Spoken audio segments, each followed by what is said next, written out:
Adárúkọ yín fún àwọn olólùfẹ́ wa tó wọ̀nyí láti lè ṣe alálàyé Radio TV tá a fi ilẹ̀ Cotonou ṣe olùgbé.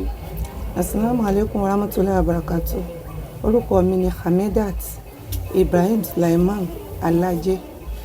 Mo jẹ́ ìyá àdínì fún Central Mosque Baba Erubu ní Sanyo Agbamu area, tí mo jẹ́ ìyá àdínì Ibadraman Central Mosque ní Sanyo. Má ṣe ní ọjọ́ yìí ní pàtó. À ń jẹ oyè bàbá àdínì sí fún bàbá wa Olúọmọ Cotonou. Báwo ni ẹ ti jẹ́ sí bàbá wa bàbá àdínì?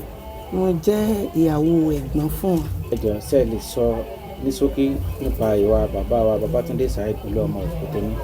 Wọ́n jẹ́ èèyàn dáadáa púpọ̀ láàrin ẹbí, ará àti ojúlùmọ̀ àti gbogbo àdúgbò pátápátá àti gbogbo ẹni tó súnmọ́ wọn pátápátá. Wọ́n jẹ́ èèyàn dáadáa.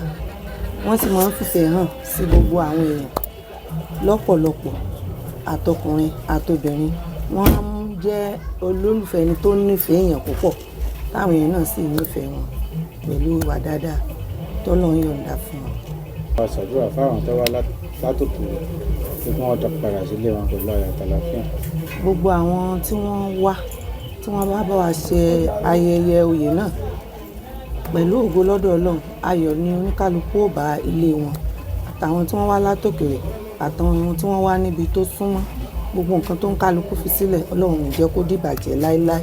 Wíwá bí tí wọ́n wá bí lónìí, Ọlọ́run ọba kó tún jẹ́ àlékún oore sí fún oníkálukú, kí oore ẹnìkan kan mọ́ bàjẹ́ láéláé. Lọ́la mọ́ṣálá wàlá quwwata ìlà bìlà ìlà. Ẹ bá wa dárúkọ yín lẹ́ẹ̀kan sí. Orúkọ mi ni Raja Hamidat Sulaiman Ibrahim Alaje, tí mo jẹ́ ìyá àdínì Central Mosque ní ti Baba Erubu ní Sanyo ní ìlú Ìbàdàn Agbamu area. Ẹ̀sìn ìyá wa ẹ padà sílé láyọ̀ àtàlàfíà. Àmín ya Allah.